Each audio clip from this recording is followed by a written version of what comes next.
안녕하세요. 다정한 라디오의 마인드입니다. 오늘은 나는 왜 계속 가난하게 살까라는 주제로 이야기 나눠보려고 합니다. 마음 공부를 어느 정도 하신 분들은 나의 무의식이 곧 내가 경험하는 현실이 된다는 걸 아실 겁니다. 따라서 나의 현실을 바꾸기 위해서는 나의 통장이 아니라 나의 무의식을 가장 먼저 들여다봐야 합니다. 저 역시 어렸을 때부터 돈 때문에 부모님께서 자주 다투시는 장면을 워낙 많이 목격했었기 때문에 어떻게 해서라도 부자가 되고 싶었습니다. 그래서 많은 돈을 벌기 위해 누구보다 열심히 살았죠. 그런데 결과는 참담한 수준이었습니다. 또래들의 평균적인 수입을 훨씬 밑도는 정도의 돈만 저에게 들어오더라고요. 노력이라도 안 했으면 그런 결과를 받아들이기 쉬웠을 텐데, 심신의 건강이 망가질 정도로 오직 사회적 성공만을 위해서 달려왔음에도 왜 이런 결과가 나왔는지 도저히 납득이 가지 않더라고요. 어디서부터 어떻게 무엇이 잘못된지도 모르겠고 이 상황을 극복할 방법도 생각나지 않았습니다. 저는 사실 해결책보다 인생이 꼬인 이유가 더 궁금했습니다. 지금부터 제가 마음 공부를 통해서 알아낸 지속적인 가난의 이유들 중에 한 가지를 소개해 드리겠습니다.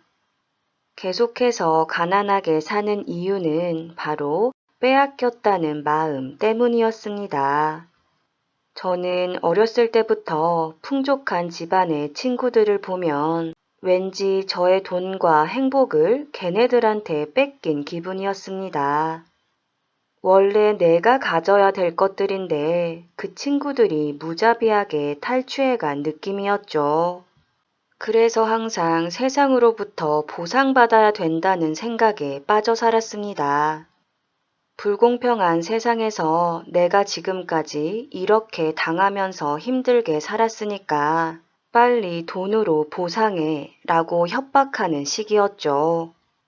그런데 사람들은 무의식적으로 저의 마음을 전달받게 돼 있습니다. 만약에 노숙자가 여러분 집에 찾아와서 빨리 내 음식 내놔 라고 말한다면 그 뻔뻔한 노숙자를 당장 쫓아낼 겁니다. 세상도 마찬가지입니다. 빼앗아간 적이 없는데 다짜고짜 내놓으라고 하면 단 몇 푼도 주고 싶지 않죠. 왜냐하면 빼앗겼다고 주장하는 사람에게 무엇을 주면 인심 쓴 느낌이 드는 게 아니라 오히려 빼앗겼다는 느낌을 받게 되거든요. 그 사람과 연결되는 순간 동일한 주파수대로 파동하게 되기 때문입니다. 돈을 지불하는 사람이 기꺼이 나에게 돈을 주고 싶어야 계속해서 돈이 들어옵니다. 그러기 위해서는 돈을 매개로 해서 전달되는 나의 파동에 행복과 사랑 에너지가 깃들어 있어야 합니다. 저에게 돈을 주면 줄수록 상대방은 행복과 사랑을 느끼게 되므로 서로 윈윈하는 결과가 도출되죠. 하지만 내 무의식에 행복과 사랑이 깃들기 위해서는 빼앗겼다고 생각하는 에고가 자리를 비켜줘야 합니다. 즉, 우리가 그 에고를 정화시켜야 하죠. 일단 가장 중요한 것은 왜? 라는 질문을 멈추는 겁니다. 왜 나는 가난하게 태어나고 왜 저 사람은 부자로 태어났을까? 이것은 마치 왜 나는 하얀 나비로 태어나고 왜 쟤는 노랑 나비로 태어났을까? 라는 물음과 본질적으로 동일합니다. 즉, 그 이유를 안다고 해서 크게 달라질 건 없다는 거죠. 다른 건 모르겠고, 현재 시점에 나는 하얀 나비고, 쟤는 노랑 나비라는 게 중요합니다. 만약에 누군가 저에게 당신이 가난하게 태어난 이유는 전생에 죄를 지어서 그렇습니다. 라고 답했다고 하죠. 그러면 제가 쿨하게 받아들이고 전생에 지었던 죄를 이번 생에 씻기 위해서 곧바로 지금부터 열심히 살까요? 아마도 아닐 것 같습니다. 내가 왜 전생에 지은 죄까지 덮었어야 돼? 라면서 또 다른 불만을 토로하겠죠. 정리하자면 가난하게 태어난 이유가 진짜로 궁금한 게 아니라 그냥 어디에다가 화를 내고 싶은 겁니다. 그런데 그 화기는 어디서 온 것일까요? 바로 빼앗겼다고 생각하는 에고가 올리는 에너지입니다. 빼앗겼다는 마음을 붙잡고 사니까 계속해서 화가 난 채로 살 수밖에 없는 겁니다. 그러면 상대방에게 화기가 전달되기 때문에 상대방은 그 화기를 차단하기 위해서라도 돈을 주고 싶지 않게 되죠. 뿐만 아니라 빼앗아간 사람이 없는데 뺏겼다고 생각하면서 살면 이 세상에 정상적으로 적응할 수가 없습니다. 현실을 똑바로 보고 있지 않기 때문이죠. 예를 들어 산 정상에 올라가야 하는데 산을 바다처럼 보고 헤엄쳐서 가려고 하면 절대로 산 정상에 도달할 수 없는 것과 마찬가지입니다.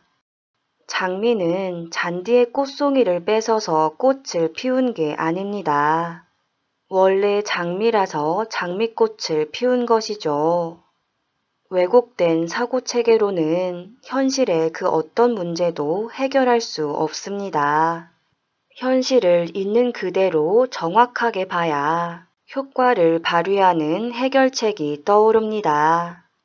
마음의 시야를 깨끗하게 하기 위해서는 뺏겼다는 에고의 존재를 알아차리고 그 에고가 얼마나 삐뚤어진 생각들을 양산하고 있는지 그리고 어떤 마음 에너지를 만들어내고 있는지를 면밀하게 살펴서 그 에고에 딸려가지 않도록 해야 합니다.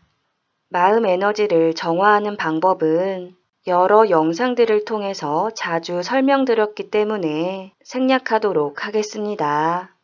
그리고 빼앗겼다는 마음을 품고 있으면 세상 사람들은 무의식적으로 그 마음과 동일한 존재로 몰아가려고 합니다.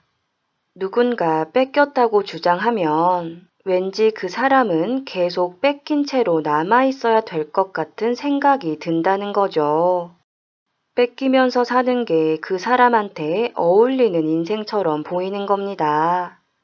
그러면 자신들도 모르게 그 사람이 계속 뺏기게 되는 환경을 조성하게 됩니다. 너는 뺏기는 존재라고 했지? 그러면 계속해서 뺏기면 되겠네 라고 생각하면서 아무런 죄책감도 없이 그 사람이 갖고 있는 것들을 빼앗아가게 됩니다. 내가 강아지라고 주장하면 아무렇지 않게 목줄을 채우는 것과 같은 거죠. 그래서 나 자신을 어떤 존재라고 생각하느냐가 매우 중요합니다. 앞으로는 자신을 불쌍한 약자로 여기면서 돈에 집착하기보다는 내 우주의 주인인 나는 이 세상의 모든 것들을 마음껏 누릴 수 있는 강자라고 생각하면서 원하는 만큼의 풍요와 함께 하시길 바라겠습니다. 오늘의 이야기는 여기까지입니다. 지금까지 모두가 마음대로 살아가는 세상을 꿈꾸는 마인디였습니다.